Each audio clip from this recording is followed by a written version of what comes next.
Well, can I tell you something? Please tell me I something. have been invited to 2 parties today, which I think is really lovely. Fancy. I know. Well, I mean, they're like normal parties. They're not, it's not like I have to buy a dress. But like there are 2 You're parties. not going in a gown. They are both birthday parties. They are both birthday parties that are being thrown between now and the election. And both of them are fundraisers in lieu of gifts. Please come ready to open your phone and make a fundraising donation to the politics. And I'm like, listen, right now, like everybody is just hot. What does baby want for their birthday? Democracy. Democracy.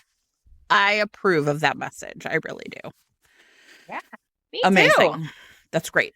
Listen, first of all, if you're a grown-ass person and you have not thrown yourself a birthday party in a while, because unfortunately, we grown-ass people often don't throw ourselves birthday parties despite the fact that we deserve them. Right.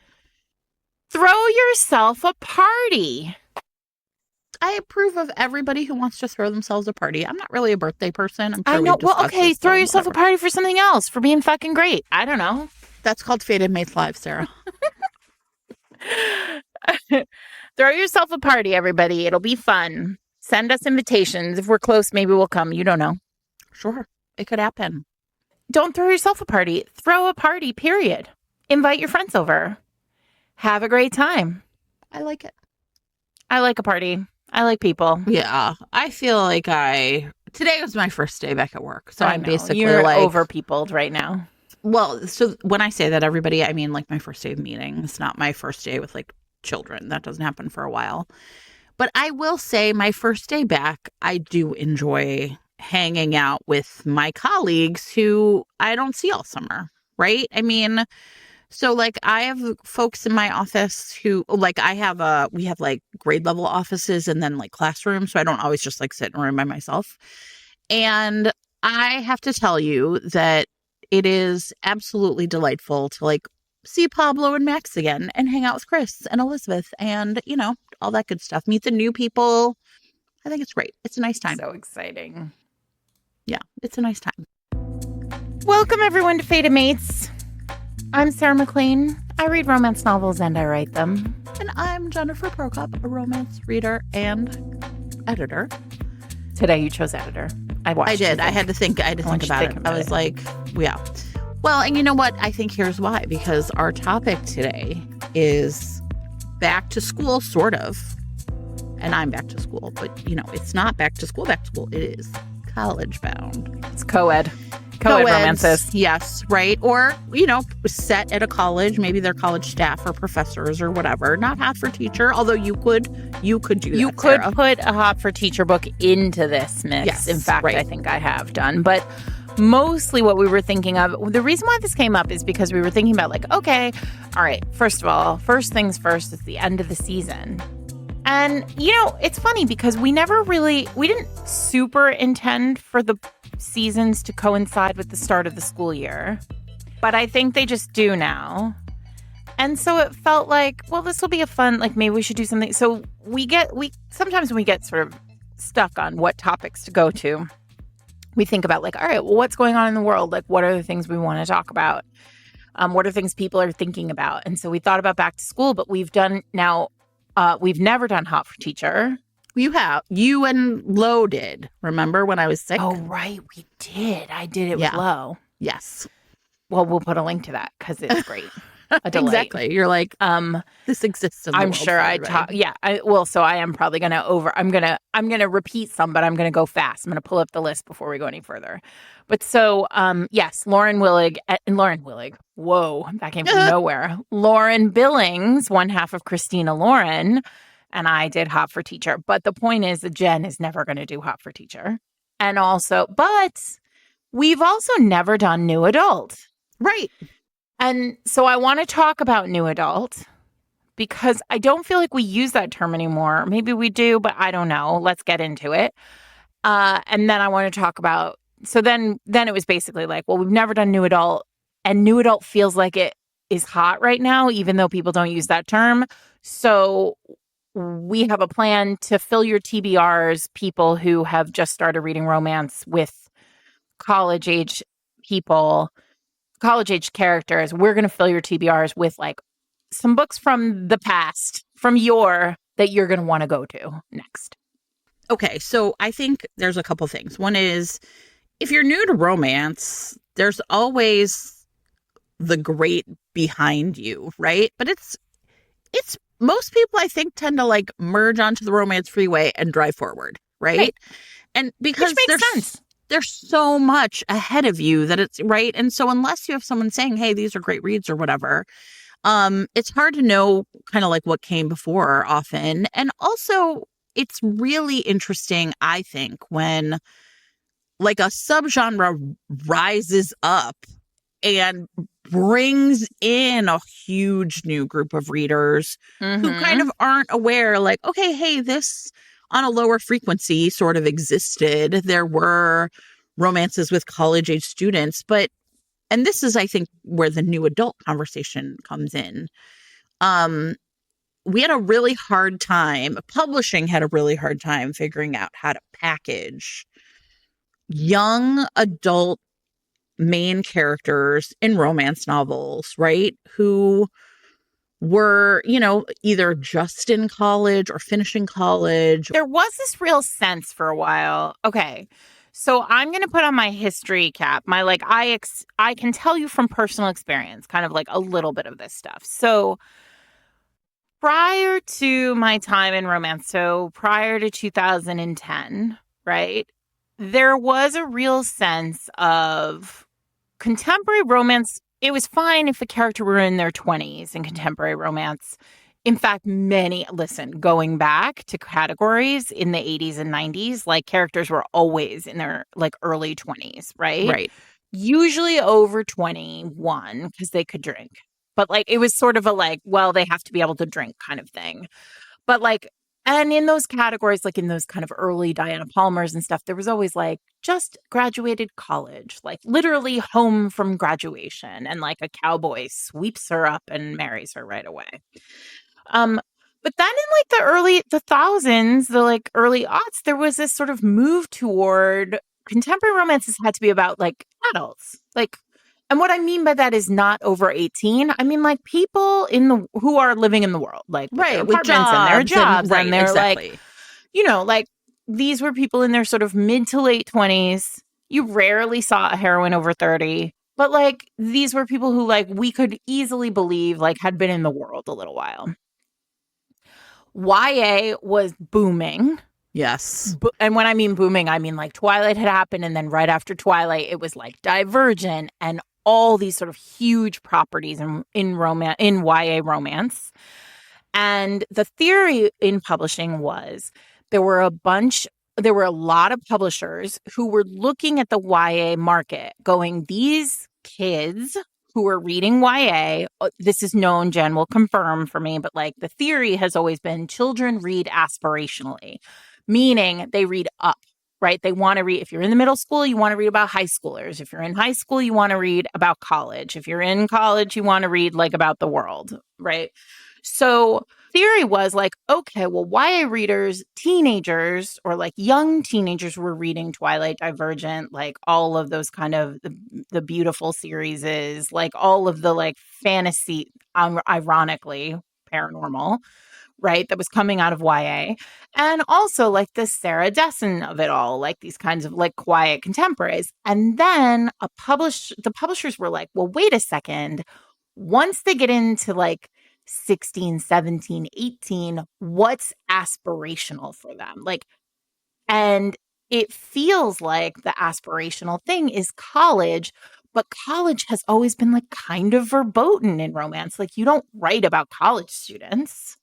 Except E.L. James wrote a little book called 50 Shades of Grey, and Anna, the main character, was in college. She was a senior? She was a senior, right, exactly. Well, and then suddenly, like, the dam broke, and it was like, wait a second, like, you can write a college-age heroine, and it will get read by the entire spectrum of readers, right? Like, we can scoop up the YA readers who are looking for something older. We can grab the readers who are willing to read young, which we all are. And suddenly there was this sense of like, oh shit, it's happening. And I can remember, Jen, opening Publisher's Lunch, which is like a newsletter, everyone, that comes out every day. There's an organization that writes a newsletter specifically about like publishing news every day. And I can remember them launching like the whole concept of new adult being like introduced. Like the idea was it would be about college age people, and thinking like, isn't that just contemporary? Right. I think one of the things I want to, like a little bit of like, I don't know, texture, right, from my perspective is, and I'm talking here now, my perspective as a middle school English teacher, right, is along with that whole idea about like reading up, is that young adult, so, and which we, often refer to as YA, if you've ever seen that and been like, what's that? It means young adult, is a strange market. And the reason it's a strange market, okay, I'm going to tell you my perspective as a teacher. Maybe I'm not going to even try and like play nice, right? So the reason YA is a strange market is because you have readers that are kids, right? But the buyers of these books are often their parents, right? So you have 12 or 13 or 14-year-olds who are like, well, I want to read about 15 or 16 or 17-year-olds, but the readers are the people buying those books are their parents. And so then one of the things that started to happen is like all of those books, which when I was a kid, I would, were all in paperback and were $5 each, started moving to hardback, right? So like YA books became sort of like a funny market. Like I was like, for a long time as a romance reader, if you were looking at like the pricing of books, adult romance was priced at a cheaper price point than almost every YA book. Absolutely. And it was like a really strange thing. And it was strange. I think the other part is that a lot of adult readers, and I had friends who would sort of say this to me, really enjoyed reading YA books themselves for a number of factors, right? Like, I want to read what my kids are reading, and like, these are great stories because they are. But also for a lot of people, it was like, I don't have to like really deal with too much violence or too much sex or too much swearing or too much whatever, right? Like YA books kind of felt, for whatever reason, like a safe space for some adult readers too. Fast forward in time to a point where I think what is tacitly understood is that like the YA market in terms of traditional publishing isn't really for teenage readers anymore. Mm-hmm. It's for those adults, right? And so you get like this, and this has like a lot of strange tentacles, right? So you'll read like Goodreads reviews of YA books where people complain that like the characters were too messy and acting like kids. And you're like, well, that's because they're 15, right? And so there's a strange disconnect that sort of happened between like YA and that was happening in YA at the same time as publishing was like, oh, we've got this great new idea for new adult. And it felt messy, right? Like it was kind of like, well, wait, wouldn't new adult characters exist? Because here's the thing, YA is every single kind of story. There's YA horror, there's YA romance, there's YA mystery, there's YA realistic fiction, there's YA historical fiction. YA was just a marker that was telling you something about the age of the characters. Yep. Right? And so what happened is new adult at that time kind of became for romance only. And I think it was just like looking back, one of those things where to me at least, it just felt like confusing. Yes. Yes. Why is romance saying they need new adult when we already have this other?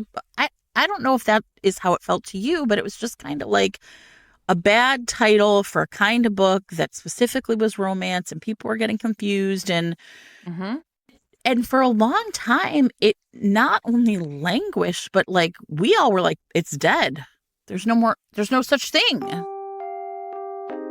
This week's episode of Fated Mates is sponsored by 1001 Dark Nights, publishers of Rachel Van Dyken's new novella, Love Hazard. So August and Hazel have grown up next to each other their entire life. This is like classic new adult romance set up for a real enemies to lovers vibe, and this book delivers. Basically, as far as Hazel is concerned, August is a real hazard to her health, but they have been essentially like pranking each other and like all this like really silly drama for like years, right? So she will like give him like a soap and razor and imply that he's unwashed, and he gets back at her by sending her a tiara. And it all escalates essentially to the point where their two dads essentially realize, you two idiots need to figure this out, and tell them that they have to go camping together, like get out of our hair for a weekend and like figure this out. Well, I bet they were not expecting them to figure it out this way, but that's what only one tent and only one sleeping bag and all that fresh air. Listen, what else is it going to do? So let August and Hazel, in a perfect new adult romance, finally go from enemies to lovers. This book is a spin-off of Rachel Van Dyken's The Bet. So if you loved that, you're going to love this. Grandma Nadine makes an appearance in this too. And if you love enemies to lovers, new adult, having to go camping because your fathers are setting you up in the woods book, a very specific microtrope. Love Hazard is definitely for you. You can find Love Hazard in print and ebook on Amazon. And if your podcasting app supports it, you can click on the chapter title right now to be taken to buy the book. Thanks to 1001 Dark Nights and Rachel Van Dyken for sponsoring this week's episode. Listen, nothing is new. Nothing is new. And don't believe anybody who says things are new, right? Romantasy is just paranormal in different clothes. Like, new adult existed in the 2010s. It is now back, quote, I'm like air quoting, like back, whatever that means, right? But I remember also in like 2012, I met Jennifer Armentrout at a conference. And the reason why I met Jennifer Armentrout at a conference was because she had just been purchased by Avon HarperCollins to do the print version of Wait for You, Wait for It. I can never remember because they're like, but which is a straight down the middle new adult book, right? Yes. It's set in college. Like, there was sort of a legend about Jen when she wrote it because she had written it like in a fugue state in like 30 days, right? Like, and then immediately put it up online. Like, because remember, you guys, like this was the very beginning of like the way indie publishing, we had no like idea and all that kind of right? Stuff too. How there was no, like Wattpad existed, but nobody thought about it. Like she put it up on Amazon and it was the biggest book on Amazon for weeks, possibly months, because I would add, and not because I don't think it's a great read, but because there wasn't anything else. This is why one of the trailblazers I want to get this year, I want to get some of the women from like this particular like flashpoint in romance, because people misunderstand that like when we were really looking at like the beginning of ebooks, there just wasn't anything there. Like the glut that is there now, the like KU just like instead you were desperate to find things to read, right? Instead it was like, I got a Kindle for Christmas. What am I going to read? And like, what am I going to read? And there were not that many things, right? So there was like Barbara Freethy, for example, who had very smartly bought back her whole backlist. And then there was Bella Andre, who was remarkably like writing her backlist. Like she wrote something like 15 books in a year. Like, and then there were people like Jen who put out a book and boom, like it was fun. It was sexy. It was set in college and like we all read it. And then Avon bought the print rights and they were like, we're going to put it out in trade. And this did transform. I'm sorry to those of you who don't care about like the actual like day-to-day like publishing stuff, because this is I'm sort of like recounting something that may or may not be interesting to you. But I remember they announced they were putting it out in trade, and we were all like, oh, because in order to get the print rights from her, it had been such a huge success. Presumably, they had to pay her way more than they'd ever paid any of us at the beginning of our careers. Right. And so, like, the book had to be in trade in order to make their money back. Yeah, that's interesting. And that's when we knew, oh, something's happening. Something's happening. Because romance didn't live in trade ever before that. So, guys, just to point out, for those of you, we've talked about this a million times, but I just want to like define some terms. Prior to that, romance had been mass market, which are the small books, the like put them in your pocket, fit them in your purse books. Trade is what we think about as paperbacks now, the kind of larger size, the size of a hardcover, but paperback. But then you get, for example, like Wild Seasons by Christina Lauren. Also in trade, yeah. Also in trade, right? Like sort of following that path. Well, then it sort of realized, then I think all the publishers were like, oh, wait a second. Much like nothing is new, Jen. All the publishers were like, oh, hang on a second. If that can be in trade, then our stuff can be in trade too. And I just want to also say out loud, Colleen Hoover, who you all listen, here's the truth about Colleen. And I think I've said it on the podcast before. This lady has hustled forever. And those early books, like the ones that were coming out in 2012, 2013, like It Ends With Us, like that's not college set, but she has a number of college set romances that also came out in trade right around the same time and like sold great. Looking back, it's like an interesting time, right? Where like kind of things are opening up. But even that being said, it really felt like outside of some of these like bigger hits. Yeah, Wallbanger is older. Right? Mm-hmm. Publishing didn't quite know how to make these romances really happen. Like, right? Like it felt like this really grew out of the indie space, right? It really did. It really felt like, and I mean, we have to give credit to E.L. James on this, but I mean, like it is people like Jennifer Armentrout, like Colleen, like Serena, people who just in these early days, like publishing in like 2012, 2014, like right around there, these books that now feel ancient to us because they've been around. They are at this point, right? Like these are 10, 15-year-old books. Really paved the way for what we're seeing now with Hannah Grace, right. Allie Hazelwood, even the QB Tylers, who I'm going to talk about, like people who are writing college.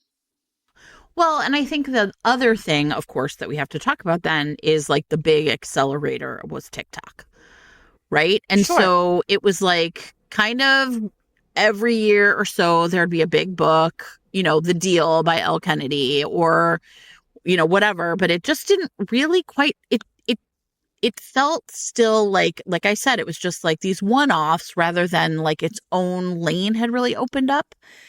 And then I think when TikTok and the pandemic. Well, yeah, they go to hand in hand, particularly in college, because don't forget, like the pandemic happened and a bunch of college kids didn't actually have college, right? They were like at best stuck in their dorm rooms, at worst stuck in their parents' house. So like the like mythology of the college experience came back around. Yeah.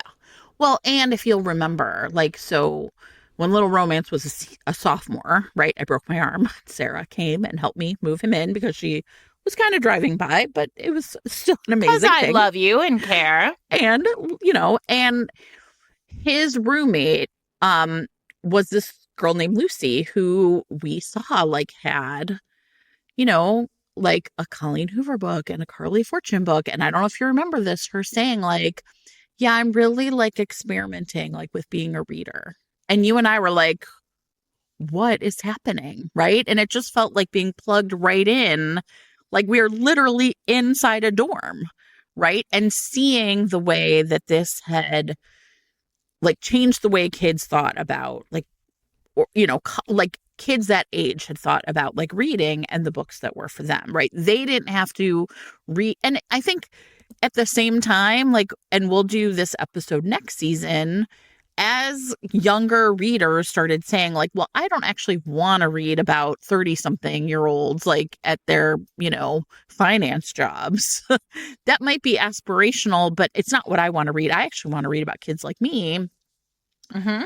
I think at the same time as there was a huge upswelling of, like, younger characters in romance, you see on the opposite side, older readers like us who've been around for a long time saying, you know what, actually, like, we're okay with reading about college kids and we're okay about reading with, like, young professionals.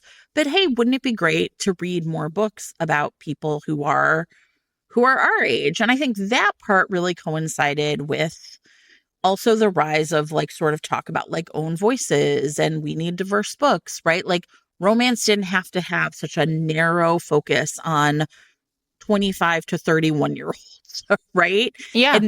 So it really opened up kind of, I think it all kind of happened at the same time, but the place it blew up is now these college romances, which sometimes you hear them called new adult, but people don't really call them that. Like, it's just kind of college romance, right? Yeah. I mean, I think that when you think about like the top authors, like the authors who are just moving a ton of books, the ones that are on the table at Barnes and Noble, it's very surprising to me right now because we are back. I mean, nothing is new. Nothing's Right. new. But like Anna Huang, that Twisted series is a college series. Like there are, Sky Warren has a college series. Like we talked about Mafia a couple of weeks ago. Like there are a bunch of Mafia college series. Like there's just something going on with this.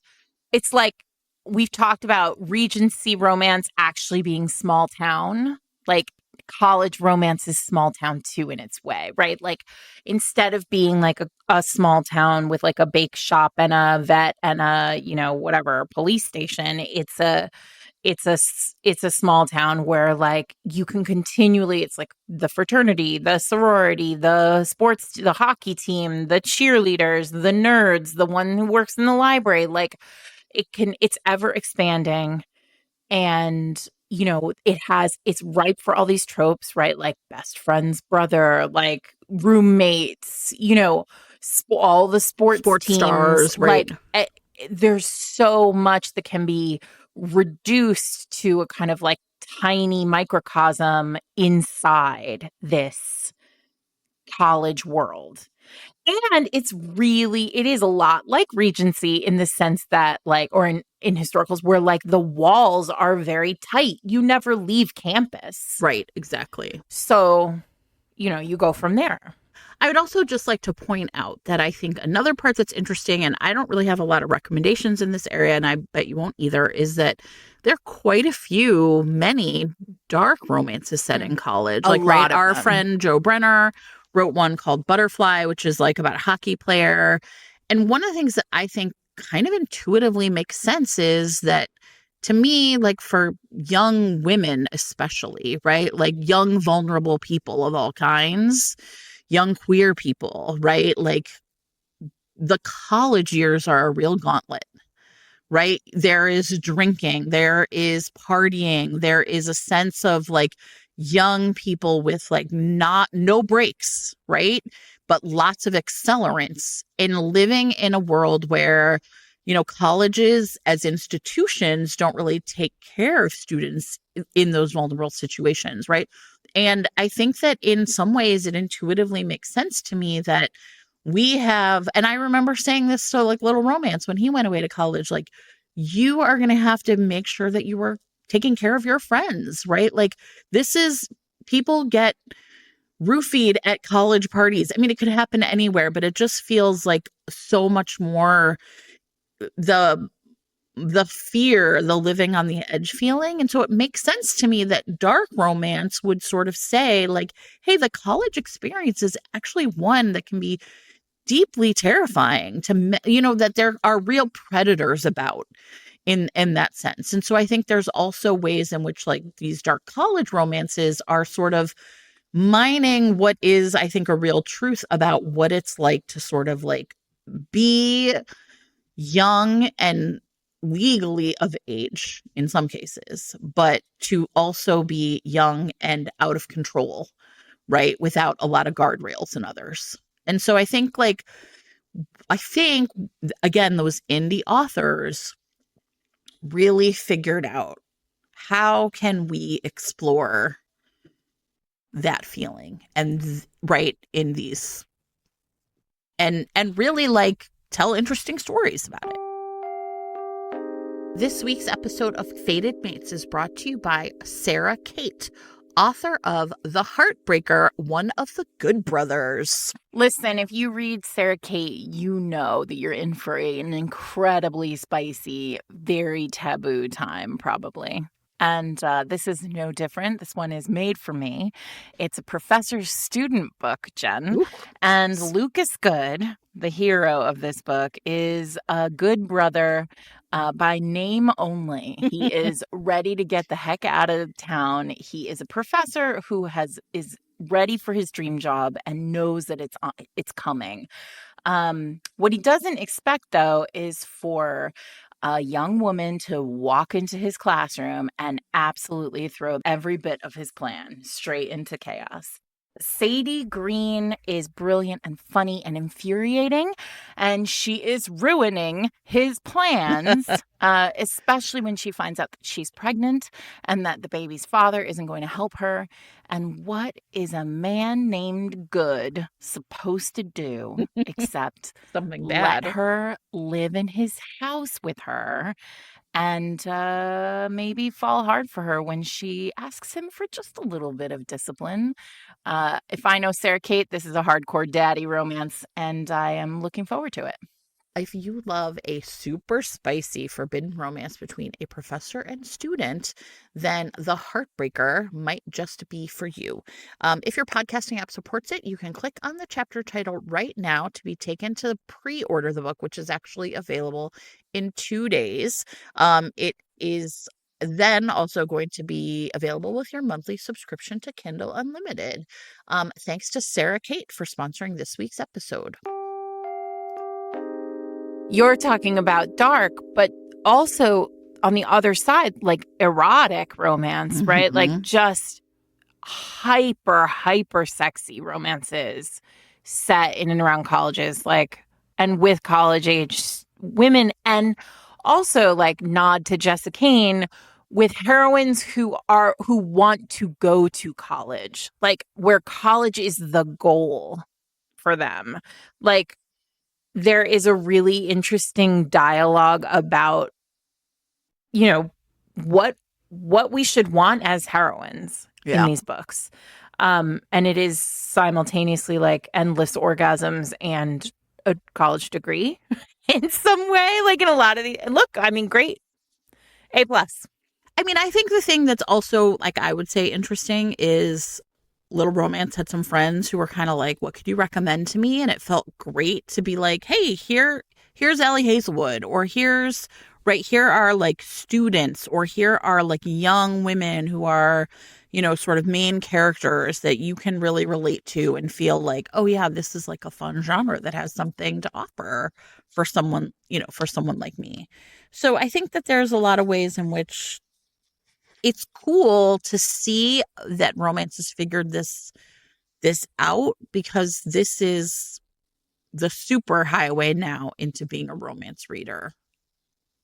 I hope think so. For life, right? I do think that a lot. I see them, like a lot of the readers who are young and coming into the genre are coming in through college age romance. Yeah. And that feels like it is a lot about, you said it up before when you talked about seasoned romance, but there's something really powerful about the idea that we are now at a time when we as readers can expect to find books that we deeply relate to. Yeah. Right? Like on a personal level. And that's not to say that I think that it is healthy for us to only read books that are about us, right? Like, in fact, I think that's not the best way. But I do understand why there is such an appeal to reading books, like a lot of these readers have spent so much time online finding exactly the text they want, right? Either it's fic or it's through indie publishing. And now it feels like publishing writ large is starting to acknowledge that these readers exist. Yeah. One more big appeal, I think, is, and we've talked about this, right? Like, as romance has moved away from virginity, like what kind of like literal physical virginity. But one of the great things about like these romances is even if they're not having sex for the first time, they are falling in love for the first time. Yep. Right. And so there's an energy and an excitement. And I think that's why even older readers, that are our age are like, okay, this is awesome. I feel like I'm channeling like the excitement of this for the first time. The complete like clusterfuck that it is when you fall in love for the first time, and those feelings that just are so overwhelming. And so I think the other like big appeal of these books, regardless of your age as a reader, is just how really deeply emotional they are, right? Like this is what we all come to romance for. And so it's like hugely like satisfying as a romance reader, regardless of your age, to read some of these books. And it makes sense that they come right off of YA because the feelings are naturally dialed up to 11. Your brain still, the frontal lobe still is not fully formed here. It's true. Okay, so when you search Hot for Teacher, you get Van Halen, not Fated Mates, which frankly I have questions about. Terrible. Okay, this was back at the beginning of this season. We'll put links to the Hot for Teacher episode in show notes, but I just want to name check some things. I'm going to talk more about QB Tyler in this episode, but First Semester is, in fact, a Hot for Teacher episode. That series is about twin sisters. They are both in college. It is very fun.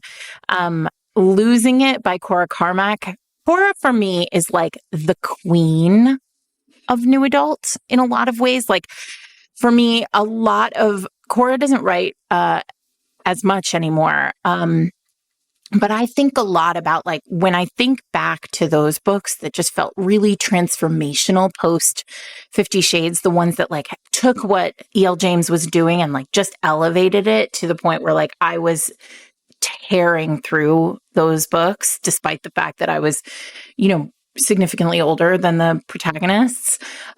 Cora could really nail that big feeling, that sense of like you said, Jen, like first love. Like everything felt intense. Everything felt like it was, there's like that magic of college that happens here where like you're both independent and also safe and protected in a way. Like there's something really magical about these Cora Carmack books. The first one is Losing It. It is Hot for Teacher, but it's a series and the others are not. So it's really worth it. You can skip Losing It if Hot for Teacher is not for you and move on from there.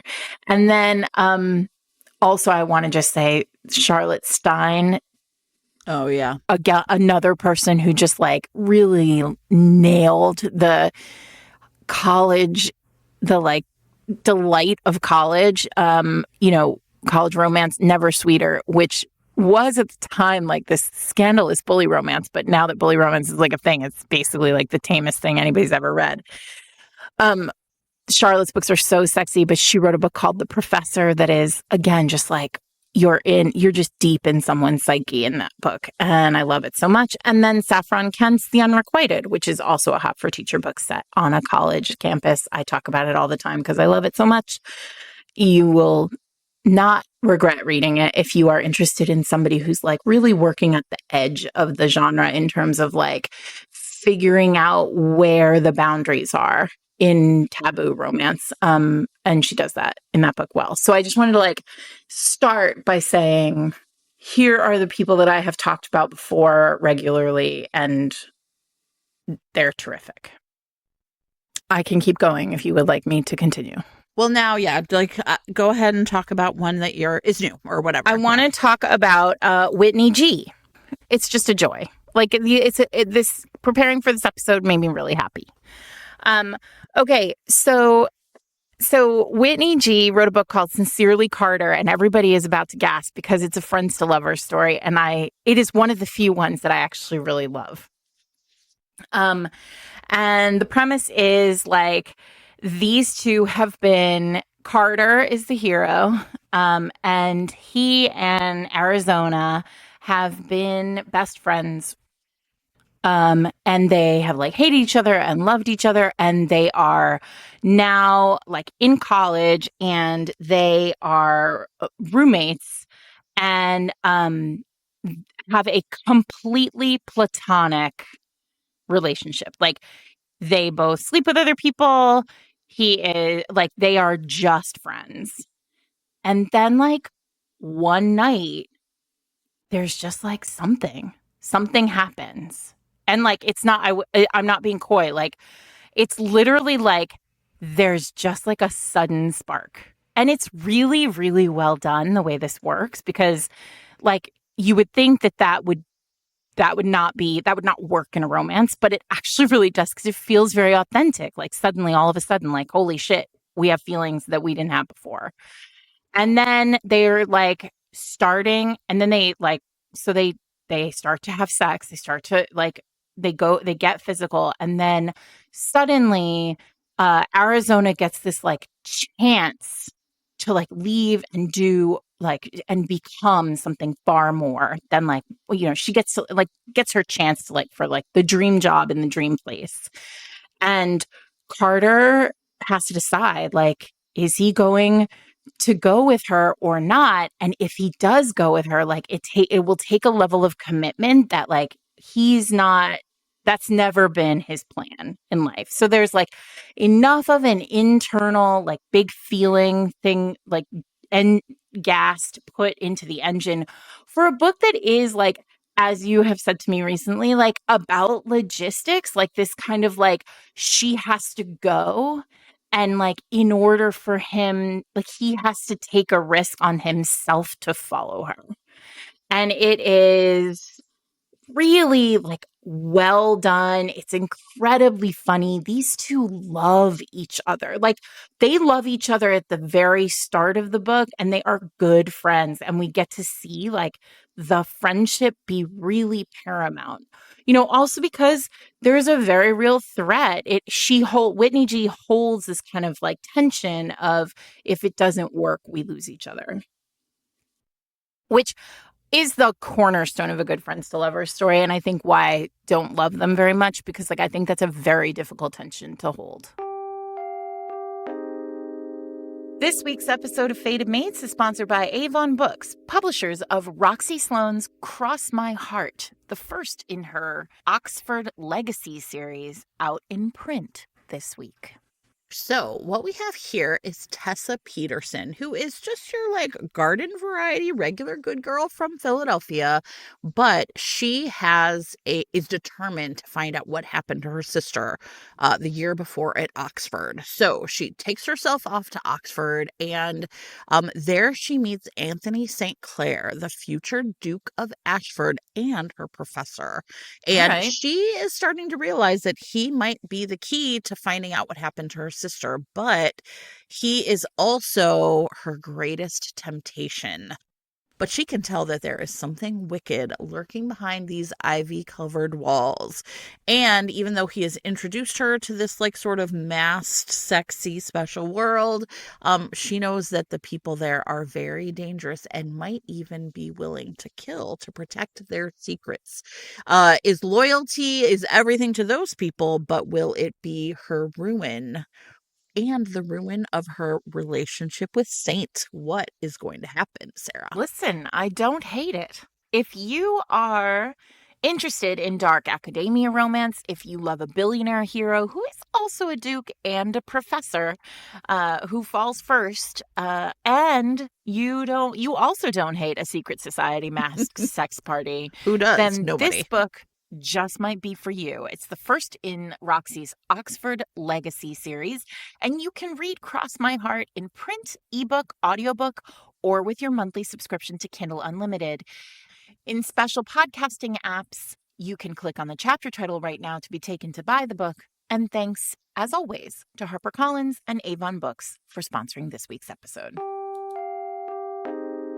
The reference everybody to logistics was something that came up on the Discord, and it was like a conversation among several people. I think specifically kind of named by one of our listeners named Kelly, who kind of pointed out that like logistics is not a conflict, right? Like you live in New Zealand and I live here is just like something you can fix with like some paperwork.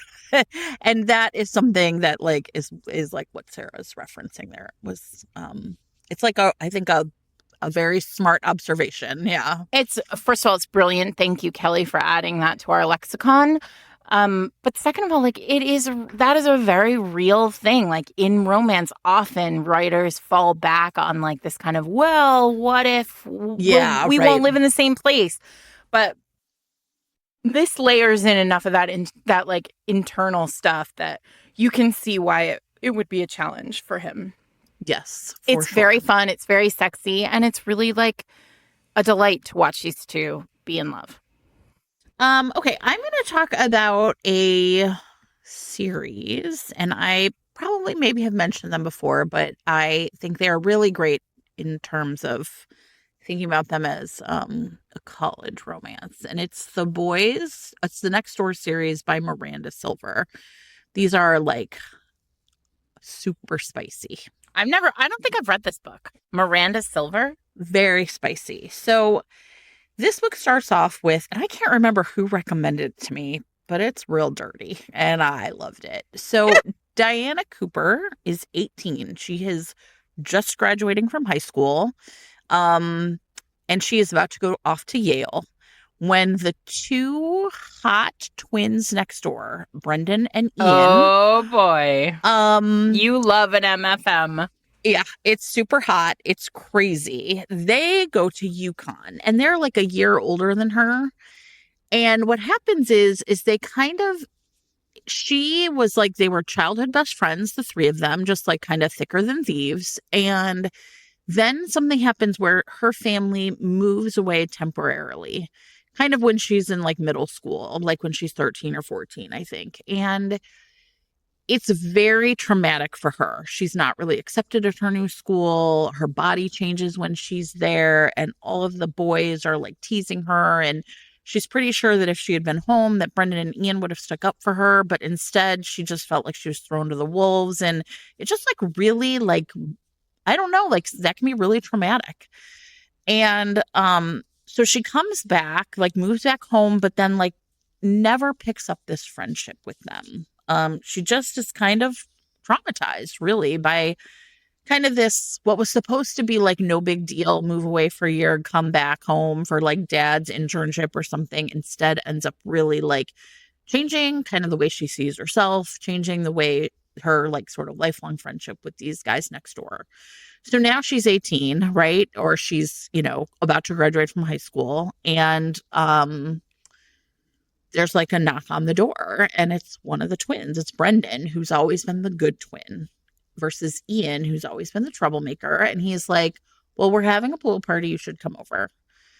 And she wants to, right? But then like cannot bring herself to. Well, she finally goes over there, and it's like kind of the party is winding down, but the party between the three of them is just beginning. And it's, like I said, it's absolute filth. She sleeps with, like, basically these two twins take her up to the treehouse where they used to spend their time as kids, and they deflower her. And it is quite a thing. And the thing that's really interesting about this then is she starts to understand that they knew something was up with her, but they couldn't figure out what it was. And kind of like they're just like, it's summer. We're going to figure it out. We're just going to revitalize this relationship in a different way. And the other part that's really interesting is she, for the first time in her life, starts to really see who Brendan and Ian really are. And she is like, wait, Brendan actually has been the driver of a lot of their craziest, worst ideas. And Ian was sort of the fall guy. And so it's also a real like coming of age story in that like not only does she kind of, I don't know, like grow up in the process of this like affair with them, but also that they also kind of have to figure out, well, how how are we going to leave college? Like, we went off to college together. We're still the same in college. Now is our chance to be different. So the book is it's 3 series. In book 1 and 2, she's like kind of with both of them, and then chooses one of them to kind of be her like permanent like kind of boyfriend. And then in book 3, the other brother finds the person he's going to be with, and then he's a little bit older. So yeah, this is like, yeah, I don't know. It's filthy, and it was really good, but it definitely also really like mines what you would expect it to, which is like you're leaving childhood behind, like very explicitly over and over again in the like motifs of this story. It's like leaving childhood behind. Yeah, that's great. And I mean, that's part of it, right? Like, that's part of the promise in a lot of these books. Like, Yeah. and I mean, it is often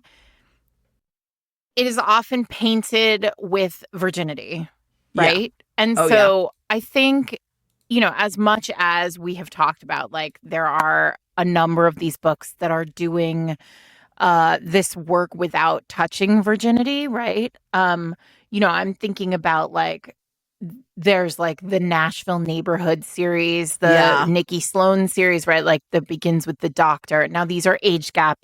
And obviously I have a lot of age gap romances that would fit the college bill, but I'm trying to like steer clear of them. But, I think contemporary, or rather modern, new adult romances are less concerned with virginity. But like I think about the Game On series, like Kristen Callahan's Game On series, which is very much about virginity. I think though, like even if they're not about virginity explicitly, I do think these are about discovering something about your sexual identity. Mm-hmm. Right? And then that essentially really being like pleasure. Yeah.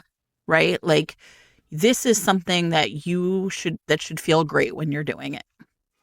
Yes. Right? Agreed. Whether you've done it before or not, whether or not your new partner is a fellow college student or is an adult, right? Like I think that that's something that like these stories really. Yes. I said Kristen Callahan. I didn't mean Kristen Callahan. I was thinking of Elle Kennedy. That series, the Deal series, is all very much about virginity. But I was thinking about. I said Kristen Callahan because The Game Plan, which is my favorite of that series, that Game On series, is the one where he is a virgin. And I've talked about this before on the podcast. It's a long distance relationship. He's a like football player who is about to become like he is an NFL star, but his brother-in-law, he is best friends with her brother-in-law.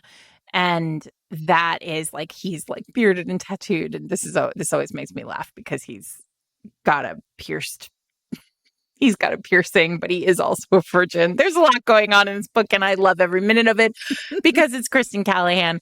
But you've heard us listen. We have talked on the podcast many times about how much we love Kristen's books. I will do that until I die. But this series begins with The Hookup.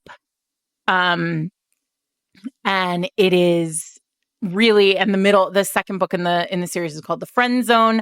Each one of these is absolutely terrific. They are The Hookup is about like two people who he's been into her again. He's like an NFL star. He's been into her since college. Like this is like hot and intense, and he's wanted her forever, and she is like just not interested in getting into that world with him. This is also a celebrity romance that I think is really done very, very well because she just doesn't want any part of it. Like, she doesn't want to be a hang-on. She doesn't want to be a wife or a girlfriend of a football star. Like, she just wants to live her life. And then they have like this incredibly hot one-night stand and like cannot stop thinking about each other. And it is, if you love a book where like he absolutely aims for her, and like will do anything to land her, the hookup is for you. Yeah.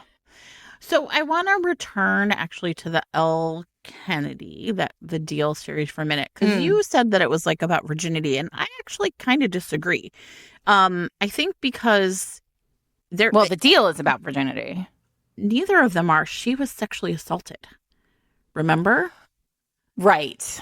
And in that series, in the first three, and this book has like, this series has like a second wave, right? They're all actually pretty different, the first three, in ways that I think are interesting. And I felt like I remember now, I want to say this. The Deal is one of those books that like for years, people are like, you should really read it. It's great. And I was like, I can't read a book about college kids. And then I was like, and it really like broke the seal for me. I was like, yes, I can. Because 50 Shades, she never felt like a college kid. No, they don't. Way, they right? feel in a lot of ways what, Jen? Okay, wait, before we get into the Deal, let's talk about this because the heroes in these books are all like alpha heroes pulled from like old school historicals. Like these are not, no 19-year-old boy has ever. So this is why I actually think the Deal is pretty, the first three books are pretty interesting. And I think like as a group, they're interesting. So in the first book, she actually was like raped in high school, right? And has been through lots of therapy and then is kind of ready to like right. Yeah. Like she's ready to have sex with somebody who she trusts. Yes, like, exactly. Yes, so you're right. It's not about virginity, but it is about having a good first time, man. Yes, right. Of course it is. Not in the way that you're sort of expecting, right? Like in every single one of these books, it's different than you'd expect is what I guess I'm saying, right? So for in this case, and he is like very aware of the fact that like this is a real responsibility because he figures out what is going on with her before they have sex. In the second book, she is actually a virgin, right? And he is not. He's just a player who like kind of stumbles into the wrong dorm room one night. I actually really like this book a lot too. And they fool around and he realizes that like the next morning he kind of like wakes up and is like, wait, I think she faked it.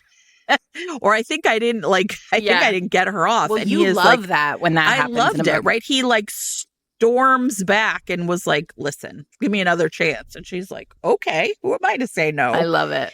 And then in the third book, they're both kind of players, but the difference is that they have sort of had this like, I don't know, adversarial relationship. It's kind of like in the friend group, and they keep their relationship a secret because they kind of can't figure out how to tell their friends like they're seeing each other.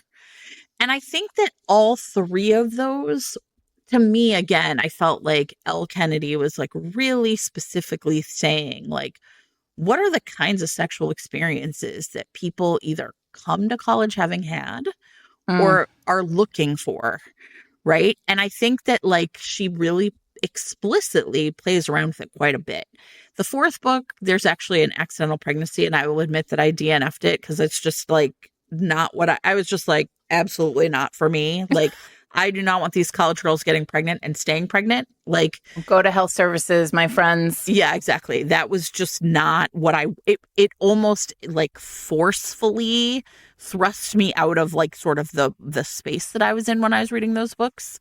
So I think that if you're interested in reading a college series, it's like I said, it's been around for a long time, but I think that it really, when you look at it, is L. Kennedy saying like, I really want to explore the ways in which like these different people with like very disparate sort of, like I said, sexual experiences and identities come into contact with each other, and then like how things play out.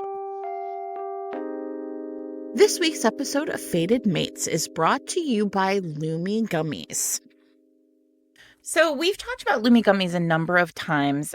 They are free THC gummies delivered legally nationwide. And this they come in a whole rainbow of flavors and feels, and they offer sativa, hybrid, and indica effects. So you can choose the kind of vibe you're looking for. If you've been listening to us for a long time, you know that Jen uses them to sleep at night. It's true. I've certainly done that, but I tend to take them with me on trips to visit my mom, who is a lovely person. But, sometimes you're, a grown woman visiting your mom and you need like just a little bit of anxiety reduction. Just to chill out ever so slightly. Like to vibe and watch Lester Holt for the 43rd day in a row, Anyway. A little PBS programming, maybe. Exactly. If you are interested in trying Lumi gummies, they have this very cool promo right now running with us. You can go to lumigummies.com and use the code FADED50, all one word, for free gummies with a limited time $50 off coupon. So if you're listening to this in September or October, it's probably too late. But you can still use anytime you hear this ad, the code FADEDMATES and get 30% off your purchase. So go to lumigummies.com and use the code FADED50 at checkout for a free jar of gummies for a limited time. Again, that's lumigummies.com and the code is FADED50. If your podcasting app supports it, you can click on the chapter title right now to be taken to the Lumi's Gummies site, which is very lovely, by the way. And really clear about all their different options, all their different like tastes and flavors and feels. And we love having Lumi as advertisers. So thanks again to Lumi Gummies for sponsoring this week's episode. So I'm thinking about Sophie Jordan's Foreplay, Mm-hmm. which she wrote sort of in the midst of this sort of whirlwind of new adult, right? And it has that real, I feel like everything Sophie writes is sort of layered over with the medieval vibe, right? Mm-hmm. And the premise of this book is a real like first year at college premise, which is this girl was a nerd in high school. She like kissed one person ever. And like she is wildly in love with this boy who like seems to be a player. And she needs him to notice her. And so she goes off to find somebody to like teach her how to do the job. Mm-hmm. And she falls into bed or like into an agreement with a bartender. She like wanders into the bar where you can like get a drink if you have a fake ID. And the bartender behind the bar, Reese, is sexy and like perfect in every way. He lives in this like apartment upstairs above the bar. And she's like, him, like that's the guy who can teach me everything I need to know. And he's like, little girl, why don't you go away? And so there is this but what's really fascinating about this, and I think Sophie does this really well, and I think a lot of new adult does this really well, is like I think part of the appeal of it is that thing that we talk about so much about heroines who are up against the wall, or rather heroines sometimes up against the wall, but also heroines who have an opportunity to remake themselves. Right. Mm-hmm. And so like here she is facing down somebody she would never have had the courage to talk to in high school. But now she has a goal and she has motivation and she's like, no, it's this guy. This is who can do it for me. And so she chases him and wins him. Yeah. And it is, I also think like this is one of those situations. I really also love a book where the two main characters are in it for someone else. Like they forget, they get into it with each other thinking that they're going to use the skills that they're faking a relationship to win another person, or like, because it feels the feelings sneak up on them. And that's a really powerful read for me. Yeah. Yeah. So that's Sophie Jordan's The Ivy Chronicles. There are 3, I think. Okay. There might be 3 in a short story. Okay. I want to again, I'm sorry. Like I'm talking about books I love. It's just where I am today. But one of the things that everybody knows in Kylie Scott's Stage Dive series, I really love Lead, which is the third book.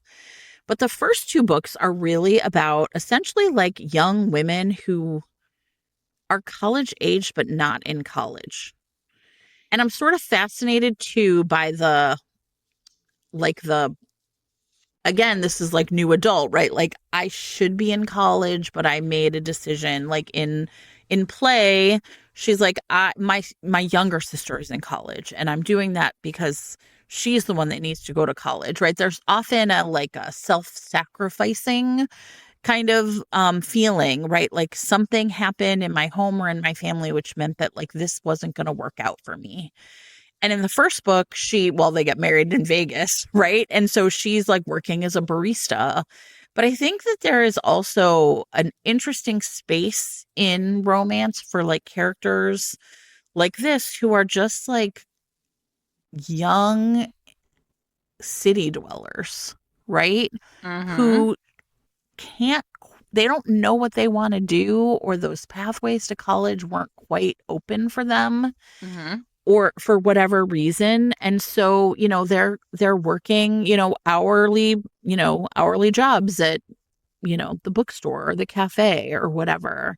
And I actually really love that romance has a huge group of books like this, right? Because again, I think all the time about, it's such a strange time of your life when you leave college and become an adult, right? Yes. And the promise of like, well, you have this degree, so everything's going to work out for you. But what if you don't?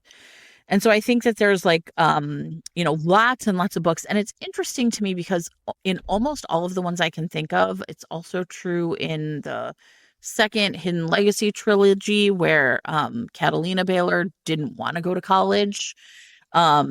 That you have young women explicitly who are kind of like, I don't know what I want to do with my life, but for whatever reason, I know that's not the path for me.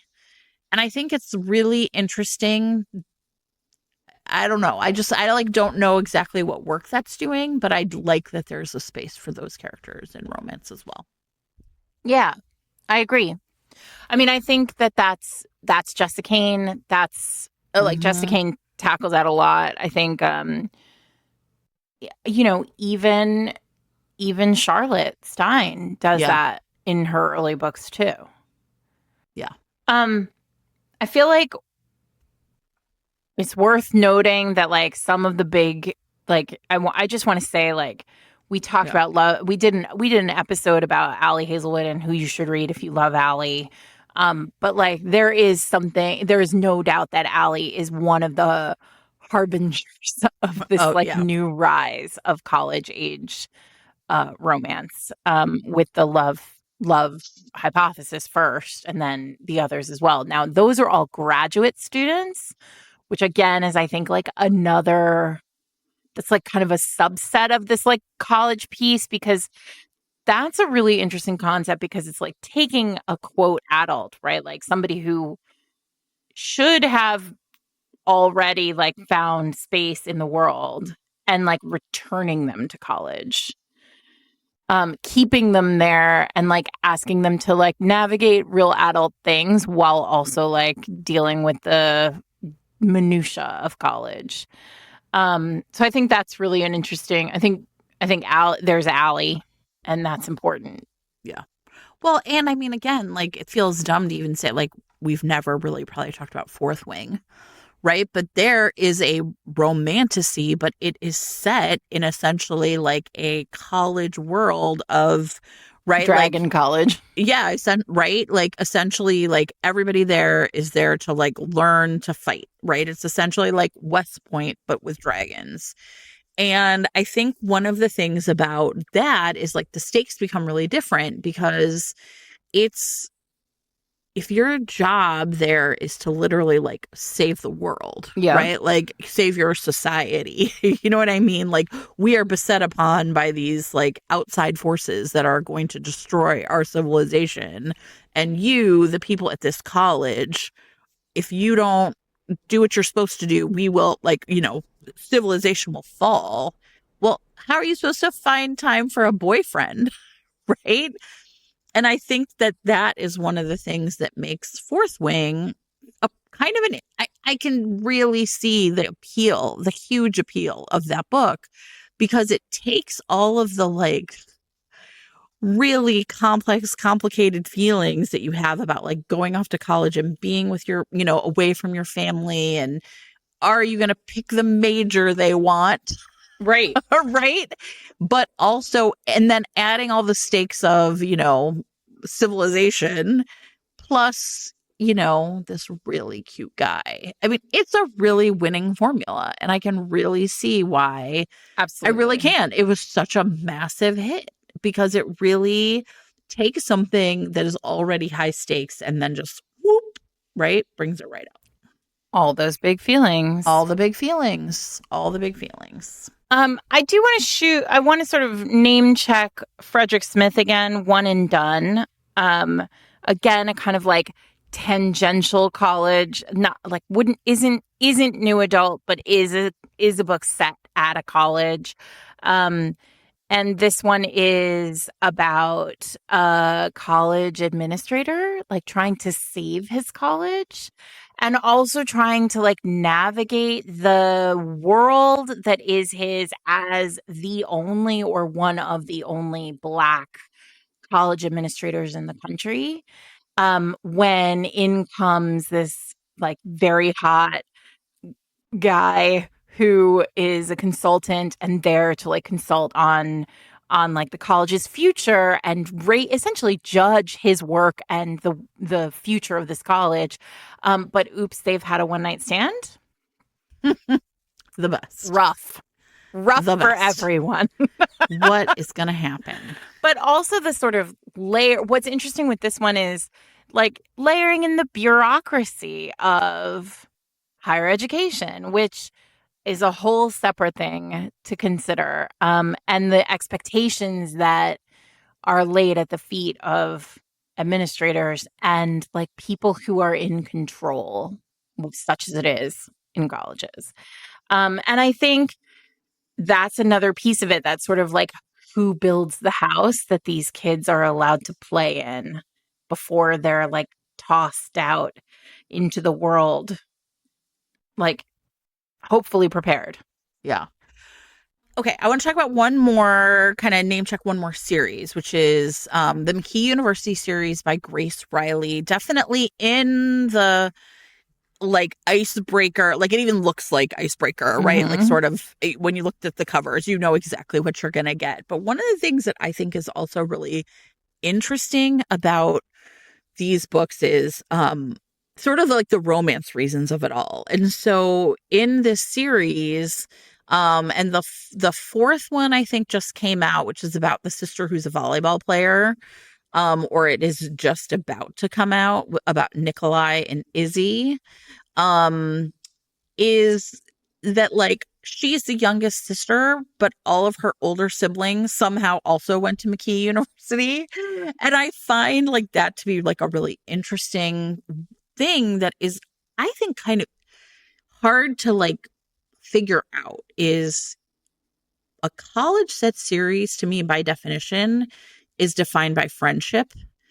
And if you're going to choose instead to have it be defined by family, what are you saying about that family, right? What kind of legacy family, right? And so I think in this case, if I remember correctly, like her dad is like was a professional something sports player. And so, he went there and his kids are going to go there. And there's a way in which for that fourth book, like you can tell feels pretty constrained by the fact that like her older brothers are around and she's trying to get with this guy.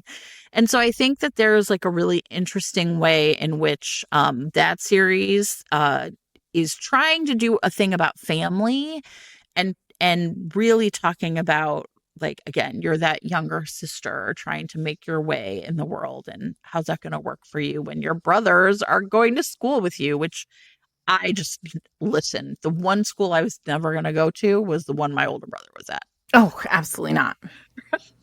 And listen, I support you. I've met people who've like gone to the same school as their siblings. Whole families right? that Of do course. it. Yep. But yeah, like it's really interesting to me because as a student at school, those families to me, or those kids of those families, somehow felt like they were experiencing college in a different way, right? There was a way in which it was like all built into the system.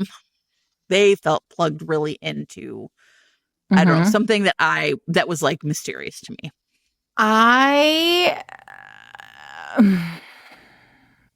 Trying to decide if I want to talk about this one. I have to because it underscores the freaking bananas time period that delivered us these men who were 19 and just, I mean, gods among men. I mean, just gods. Like, so, oh my God. I urge you to remember that, like, the human body isn't even fully formed at 19. And I'm not just talking about the brain. But, like, do you remember the Real series by Katie Evans? Oh, yeah. The Underground Boxing Ring? Oh, yeah. Sure. Amazing. A+. You are, listen, I love it when we're like, let's pull out the, right, that Sirius XM station that's just like deep tracks. That's what we're doing right now. I mean, all right. The year is 2013, and I don't know what the fuck was happening. I don't know. Obama was president, and we were all free. There you go. And this series appeared, and this, I think, is her first book. And, like, it is all the things. Like, it is just, like, all description. It is all sex. It is like, this hero, his name is Remington Tate. I was like, of course it is. Of course it is. Because it can't be Remington Steele, Sarah. Okay, no, sorry. He's like massive and brutal, and he's the star of an underground boxing ring. And the heroine has like torn her ACL, but is also like, so she's injured in some way and like precious and like fragile. But she is like trained. She's like a baby trainer. And so like she's like brought to him to like wrap his broken pieces together so that he can go out and like, just pummel other men until his demons are vanquished at 19. Like, you can have demons at 19. Fucking matter. Like, you're just in it for the full experience of this pure romance reasons. Ridiculousness. And it is, and like, if Katie Evans, if you are listening, please understand, I say this all like with like pure, unadulterated love in my heart for this book. Like, it is so bananas, but also like, I feel like this is the DNA of a very particular kind of new adult novel that we were getting whenever we picked up any of them, like Elle Kennedy, Serena Bowen, Penelope Douglas. Like, all these books had this like, and I've seen it since, like L.J. Shen. I mean, you don't hear as much about her as we once did, but like, she was also writing these like kind of teenage gods, and it at the time seemed totally fine. And now I'm like, and maybe it's because I'm a mom, like closer to teenagedom, but like, I'm like, no, I've seen these boys. And this is not how this goes at all. But like, if you can put that out of your mind, Real is, listen, it's just fucking ride. It's so ridiculous and fun. I love it. There are tattoos. There's like, I mean, like, she's like, just, she's just like a sweet baby, and he is like a monster, but they are teenagers, and it is great. You know what? I'm not mad about it. Yeah. I'm not mad at all. I think part of it too, I will say this, part of my deep love for this genre is that I feel young again when I read them, right? Yes. I mean, like when 1000%. I am watching high school movies, when I'm reading these books, it's just like the greatest feeling, right? Like this is how love should feel. Like a little like scummy, like the cafeteria floor in your college dorm, but also totally delicious. Perfect. I mean, like, truly, like, the level of yearning that comes at college. Yeah. Yes. Nothing tops that. Oh, my God. I was ridiculous in college. Nobody yearns like a sophomore in college. Listen, when I was a sophomore in college, God, I was in love with this guy. Of course, I do not remember his name. And all I do remember is I yearned for him. I just thought he was so perfect. It's yearning. And then at homecoming, I was wasted and cried because he wasn't interested in me. And that was it. I don't know. And I think that that's the thing. Like, I think we talk, you've said a million times, like, YA is about one character, like, coming into their own. Like, it's about self-discovery, and romance is about two people finding themselves together. And, like, the yearning in YA is, like, this dials it up because it just adds that level of, like, you already know who you are and you're yearning. Yeah. Ugh. Yeah, it's amazing. A+ college romance. We love you. Please note that this is where we put in the caveat that, like, we haven't reread any of these books, so. Well, and especially, I will say, I briefly mentioned, like, check content warnings, especially for the ones that edge up on dark. If they are not that great, don't come crying to us. It's been a long time. But some of them definitely are. I've reread a lot of those Hot for Teacher books, so. They're great. I mean, some of these are for and sure. I should say, so we would put the link for Hot for Teacher in show notes, but we will also put the link for Age Gap in show notes because there's a lot of that in there too. Mm-hmm. Yeah. Proceed with caution, everybody. We love you. We want you to be safe. Yeah, this is where, like, no training wheels, and you really feel it on these books, right? These are characters who are often out of control, and that's what feels so great about it. Yep. From the safety of your own home. 1000%. All right. This is Fated Mates, everyone. I'm Sarah McLean. I'm here with my friend Jen Prokop. You can find us every Wednesday in your ear holes in the podcasting app of your choice. You can find us on Instagram, on Blue Sky, on Threads, on Twitter. You can find us at fatedmates.net. Do not forget that we are phone banking, all gas, no breaks, straight through to the election. And you can find information on that at fatedmates.net/fatedstates, or it's posted in all of our social media places. If you just love listening to us talk about these books that, we remember and no one else does, then you should come and hang out on our Patreon at our Discord, where everyone remembers these books and they all have books that no one else remembers of theirs. So you can do that by joining Patreon, going to fatedmates.net/Patreon. You get a separate episode from us, one extra episode from us every month, and access to the Discord there. And we'd love to see you. That's it. We'll see you in season 7, you guys. We're taking next week off. Yes. Eric will be mad if we don't tell you. We are taking next week off. Have a wonderful Labor Day if you're in the United States, and read some good books and tell us about it. Jen, 6 seasons. 6 seasons. We made it. The 7-year itch coming up next. All right. Take care, everyone. Be good to each other.